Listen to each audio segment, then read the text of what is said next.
everybody for joining us here in the last talk of the conference. We made it. My name is Patricia Encarnacion, and it's with a great pleasure introducing this amazing human being, colleague, and friend of mine, Maya Doig-Acuña. Maya Doig-Acuña is a writer, educator, and PhD candidate in African American Studies at Harvard University. Her dissertation draws on Black feminist methods to examine Afro-Caribbean commemorative practices, family history, and everyday placemaking between 20th century Panama and New York City, with a particular focus on Black women's memory keeping. You can find her published work in Southern Cultures Journal, Remezcla, Guernica Magazine, Black Perspective, and elsewhere. She's a born and raised in Brooklyn. Yes, Brooklynite girl here.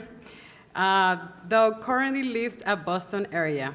In this presentation, Maya will explore practices of diasporic remembrance among Panamanians of Caribbean descent across multiple geographies, Panama City, and New York City. In New York, she traced some of the ways in which the community has regenerated Caribbean geographies through personal archiving and placed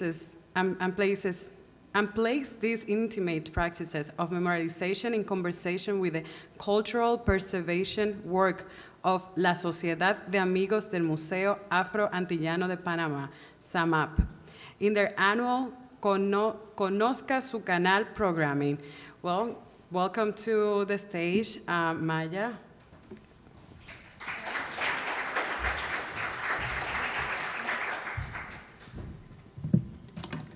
Okay, it's already on. Hi, everybody. Hola. Buenas tardes. I'm so grateful to be here with you all. Can you all hear me well? Okay. With all of you here at this conference and for the opportunity to learn from the vital work that so many of you are doing throughout not just the Caribbean, but the circum-Caribbean world, because it extends beyond a really specific geography. Thank you to the organizers, to our hosts, and of course to SAMAP in particular. I feel like the programming schedule was perfect to go right after SAMAP's actual presentation. You make possible the work that I'm presenting on today, and I'm thankful for your enduring commitment to Caribbean community history, from which I've learned so much. Today, I will be discussing transnational practices of community remembrance among Panamanians of Caribbean descent, as my sis Patricia introduced so beautifully. I'll be exploring two very different forms of preserving community memory. One, SAMAP's annual romeria, which they mentioned during the presentation, or this boat pilgrimage to the Panama Canal, which I was able to attend last year for the first time. And a couple fragments from personal archival collections among Panamanian elders in New York City. I explore the conceptual threads between them, emphasizing practices of commemoration that are embodied, ephemeral, or belong to everyday, seemingly mundane spaces. This presentation will draw from my dissertation in progress, heavy on in progress, which is broadly about how Panamanian communities of Caribbean descent have used the terrain of memory, family history, museum programming, visual imagery, place-based commemoration to nourish or regenerate diasporic identities in ways that exceed national inclusion. And I come to this work as a Panamanian of Caribbean descent, born and raised in New York, and drawn to this history through the stories of my elders. And so multi-generational transmission is really, really important to me. Okay. Seguimos. No? Sorry, is there ahora sí, okay. So last August 2023, I got the opportunity to participate in SAMAP's annual romeria during their Conozca su Canal week of programming, which commemorates the anniversary of the canal's opening in 1914. The romeria takes visitors around a section of the canal called the Culebra Cut, which you can see. This is my own mapping, original mapping from me, from Maya. Obviously really advanced, really detailed. And so you'll see right here, we start at the Pedro Miguel docks and then go up to Corte Culebra. So this is where particularly large numbers of laborers were killed during the construction process of the Panama Canal. Attendees say prayers and toss flowers into the water as an offering to the thousands of deceased, some of whom include their own ancestors. SAMAP's programming throughout this week expands dominant historical narratives about the Panama Canal and the Afro-Caribbean communities who migrated, nearly 250,000, at the turn of the 20th century, as laborers tasked with constructing and operating it. The boat pilgrimage disrupts popular imaginaries of the canal in both the US and Panama that have otherwise insisted on their... Okay, ahora sí. Yeah.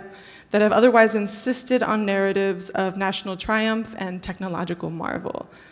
Instead, the organization's ceremony, grounded through offerings of flowers to the dead, re-narrates canal construction in more complex terms. It's a source of pride, yes, but also a site of grief. Pride derives from a relational connection rather than a nationalistic victory over land and sea.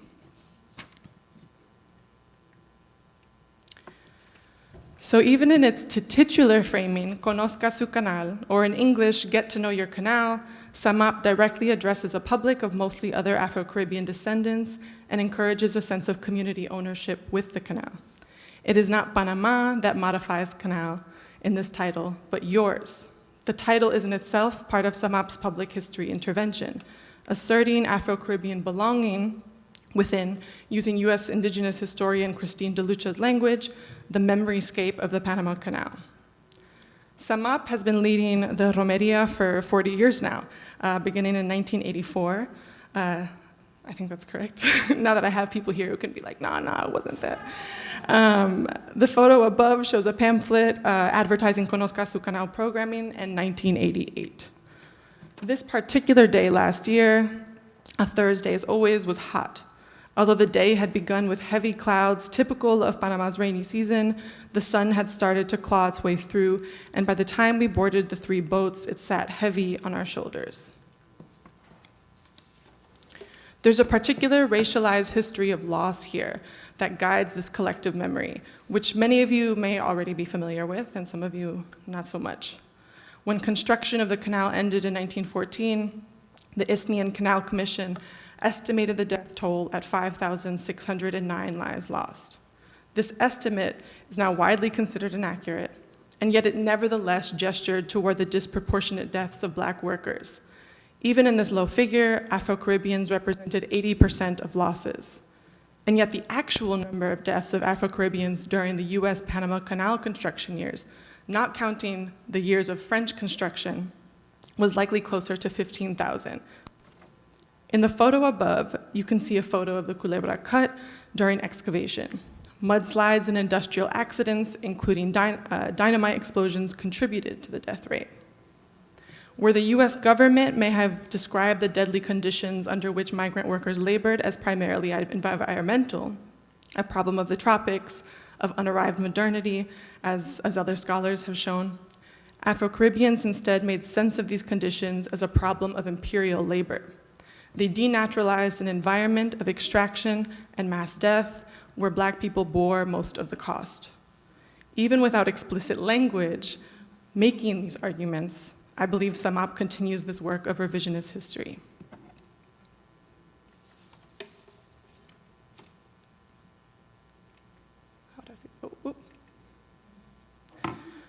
So bear with me because this slide is going to be a long one. So in the 2 photos here, on the side, you can see some of the petals that we offered to the water, the flowers. The left's on the canal itself, or on the water itself, and on the right, it's a little bit blocked, but sort of bundled in somebody's hands before throwing. So as we leaned over the boat's edges, the sun bearing down on us, making our foreheads slick with sweat, rocking us on dizzy feet, I believe one elder may have actually needed to sit down and get a break from the sun. I thought of Black Studies scholar Iana Hawkins Owen's reflections on sweat as a form of diasporic relation. Sweat, quote, sweat has its own genre of movement, of pacing, as in sweat doesn't only pour or seep out of the body, but it also sits on the skin, a sheen that's still and shining. Mostly, we try to cover up sweat or prevent it because it signals our vulnerabilities to heat, to illness, to fear, to stress, and yet it exceeds the barriers we set up against it. Perhaps our own sweat, I wondered, together on the deck of those small boats, could connect us in a small, embodied way to the very same ancestors who labored under such, as SAMAP President Arcelio Hartley phrased it during his remarks that day, inhospitable conditions. More than that, I thought about him repeating the same act each year for the past 4 decades, in the same season, and in a climate that, because of climate change, has only gotten hotter. SAMAP organizers have, rather than trying to prevent sweat, sought its company and perhaps the proximity that its presence invites. If sweat is a part of the messiness of diasporic relationality, a thing that evidences our nearness to each other, in contexts like these, might it also evidence the desire itself for nearness? And what might this tell us about the work of Caribbean remembrance as practiced by diaspora communities, and in particular, the work of embodied remembrance as practiced by our communities? More than a century earlier, in this section of the Panama Canal, between cliffs exploded to carve out a channel of fresh water that would ease commercial boats between 2 seas, whose shoulders had this sun weighed on after hours of digging? Whose skin did our skin now recall in its discomfort? This boat pilgrimage, while certainly not a practice of living history or reenactment, helps clarify the impact of public history work that is similarly rooted in the ways we teach, learn, and connect through our physical presence.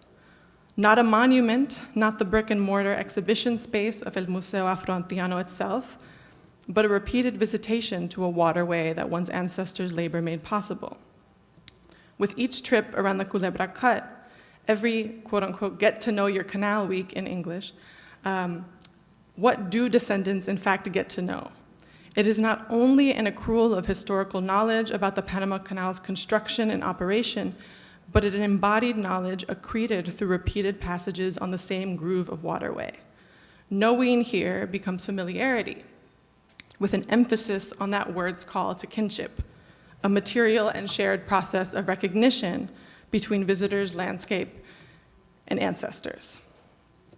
As an ongoing part of SAMAP's programming, the Romeria then also becomes a part of the Panama Canal Authority's annual itinerary, rerouting state memory toward the Culebra Cut as a site of Afro-Caribbean labor and sacrifice, imperial neglect, and communities' survival and pride in that survival. In organizing its Romeria each year, SAMAP orchestrates a return to claim, even if just for those hours on the boat, the places where their ancestors once were before and until the water came through.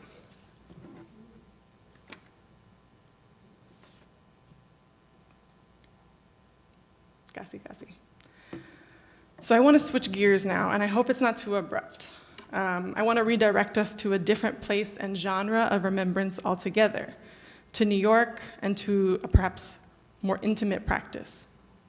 So I'll be sharing a little bit from visits that I've taken to the homes of Panamanian elders, particularly Black women in Brooklyn, whose quote-unquote keeping practices have helped preserve parts of the quotidian worlds of Panamanian Caribbeans like themselves who made rich lives in New York City after migrating between, at the earliest, the 1950s and at the latest, the 1980s. The photos on this slide are snapshots of Brooklyn neighborhoods that have been important to the particular people whose personal collections I'm highlighting, a storefront, and also that are in neighborhoods that in many cases are facing rapid gentrification in New York City. The first is a storefront on Nostrand Avenue in Flatbush. The second is a personal family photo of mine. It is my great aunt Julie in front of her restaurant Kelso on Franklin Avenue in 1970s Crown Heights. And then on the far, thank you, right, is a mural in East New York on New Lots Avenue honoring a Panamanian community member who passed away in 2000. So what I want to keep in mind is how do we think about informal landmarks as part of the documentation offered by our personal photo collection practices. Okay, so when I walked into the second floor of Mrs. Enid Lowe's home, I realized I had entered a gallery space. Enid Lowe is a Black Panamanian jazz musician and singer who was born on the Colon side of the Canal Zone in 1935, and then immigrated to New York in 1957 to continue pursuing what became a really remarkable career as an artist. What struck me about Mrs. Lowe's home space here, shown here in this photo, is the obvious intentionality. This is, just to be clear, one wall of the room. Basically, the entire room has very large frames, just like you see in this photo. This intentionality that I read as something like a curatorial attention and effort in her display of family photos around the room. Somewhat separate from her everyday living space, this part of her home suggests a purposeful site of remembrance. And indeed, she spoke of parts of it as memorials to beloved people that she has lost. In this photo here, you can see 6 large picture frames on display, each one full of numerous photos from across different parts of Mrs. Lowe's life. What do these sections of her collections narrate? Briefly, her years in Panama and what was then Silver City in the segregated US Canal Zone, and then Colon, where she moved after. Her career, which started as a teenager in Panama after somebody heard her singing on the porch, which I live for that. And then her life in New York. After migrating to New York, Mrs. Lowe ultimately decided to settle down in Brooklyn. In our interview together, she described her first visit to the borough as being like back home. It reminded her of back home. She said the way the girls jump roped on the street, the way they played games, and the way that everybody was everybody's mother reminded her of the community she had grown up in Panama. And through memorializing her photo collection, we begin to view, in that sense, the potential interconnectedness or kinship between Caribbean neighborhood life in Panama and in New York. We also see a complex relationship to Panamanian national identity. Mrs. Lowe is one of the Panamanians of Caribbean descent in her generation whose Panamanian citizenship was denied legitimacy. When she decided to immigrate to the States, the Panamanian Republic made her apply for naturalization, though she had been born here and though her mother had been born here as well. This rejection was the legacy of a xenophobic, anti-Black constitutional change during the Arias administration that refused birthright citizenship to descendants of select migrant communities. If you'd love to learn more about that, Keisha Coronaldi here has documented that process extensively in her own work. Perhaps in turn, Mrs. Lowe's narration of her photo collection prioritizes her life in New York, though not as a rejection of her heritage, but a particular expression of it. The thematic arc of the frames around the room emphasize her expansive career as a Black woman musician, playing for folks in her community, and for the longest stretch as the Latin jazz act at a Haitian venue in Queens. The documentation of her New York life, therefore, re-signifies Panamanian identity toward something that is all at once a Black diasporic, cosmopolitan, and deeply local understanding. Ultimately, she sponsored 28 other Panamanians to come to New York City through her work, and these photos document the gradual expansion of her community through those efforts.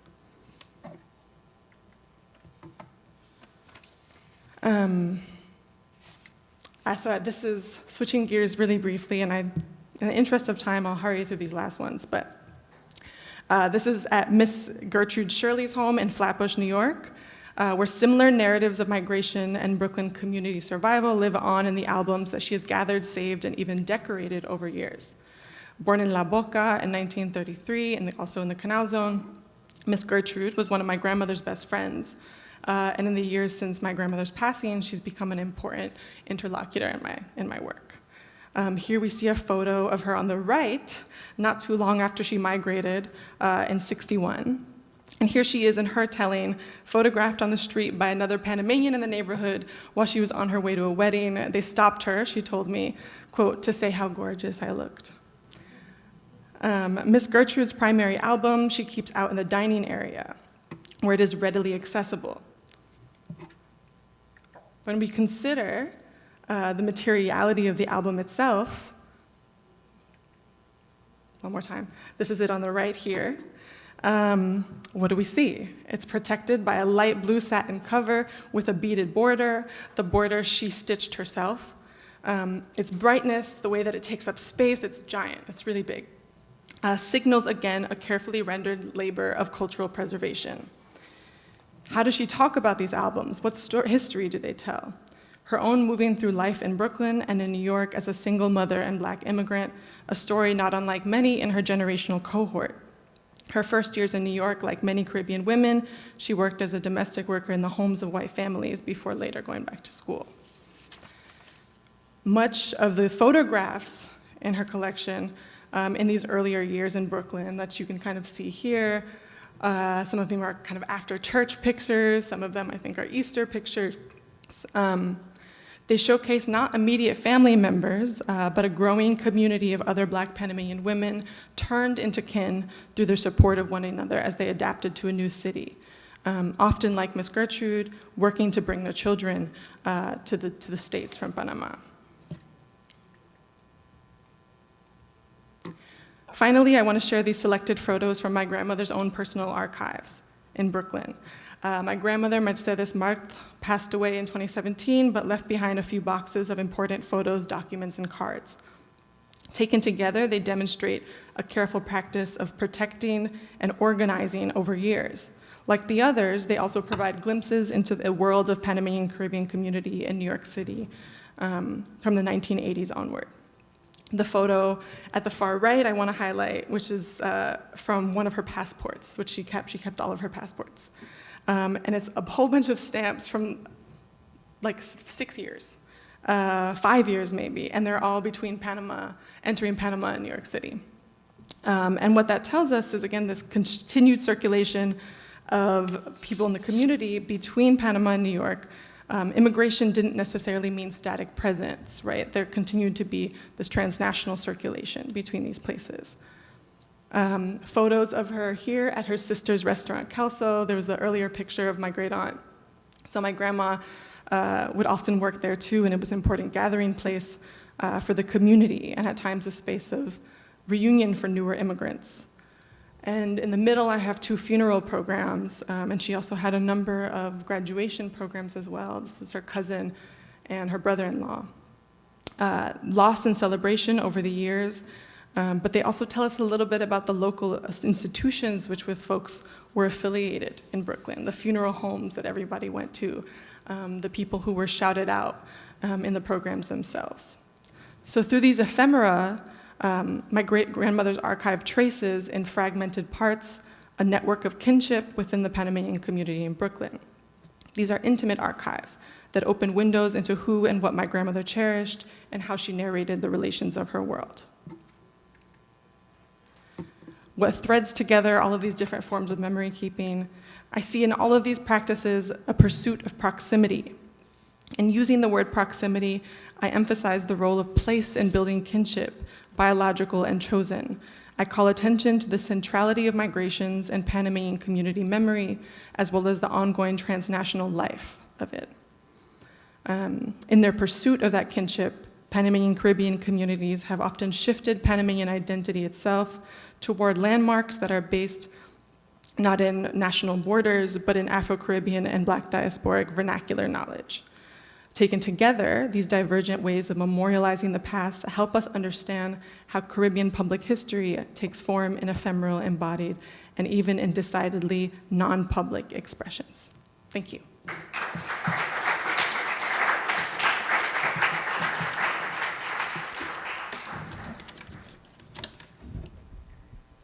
Well, thank you so much, Maya, for this wonderful presentation. What a way to connect not only our ancestry, but also like the diaspora and our, please stay, we're gonna ask you some questions.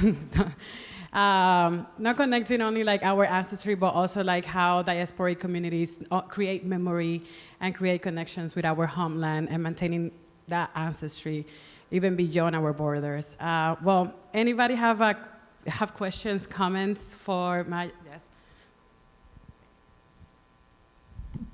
Maya, I need to just congratulate you. I think it was an outstanding presentation. recapturing of all that real family feelings that it brought for all of us. Obviously, I say obviously because I know the part of the Romeria from Samap you said it's last year, but the connection with these folks, especially the last two that you presented, when was that? In fact, what I want to know is, the Lo and the other person, are they still alive? Yes. Yes, they are. Oh, I can say yes. Sorry, no.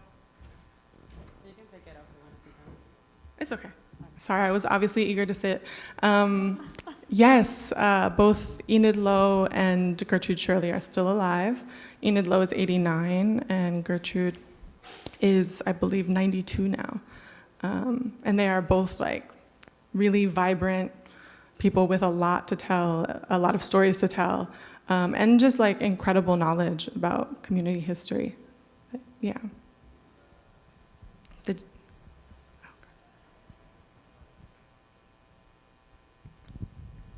First, I want to congratulate you on that amazing presentation. I feel moved.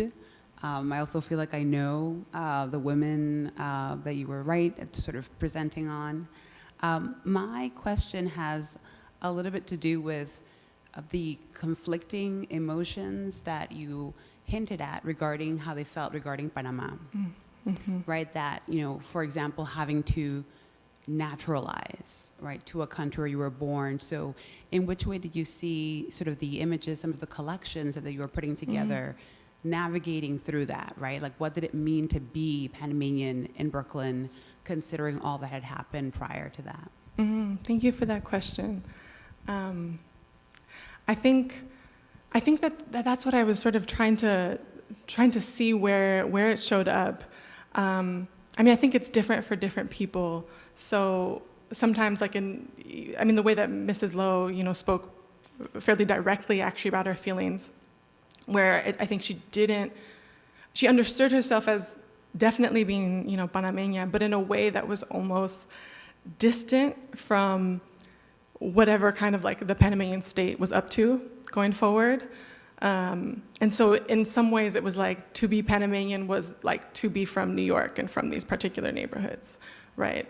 Or to be in that community. I mean, she talked a little bit about being a Latin jazz singer and how she felt like her band was like really well suited to jazz as a genre in general.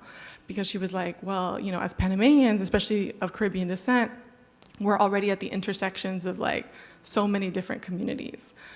So we're flexible. She kind of thought about it as being this like kind of repertoire of just flexibility that Panamanians with her particular heritage carry with them. And I think that's a flexibility that's not just about kind of like adaptation, adaptability through culture or like cultural fluency, but like a necessary response to being, in some cases, literally in a like liminal political position, like being stateless, which you write about so beautifully.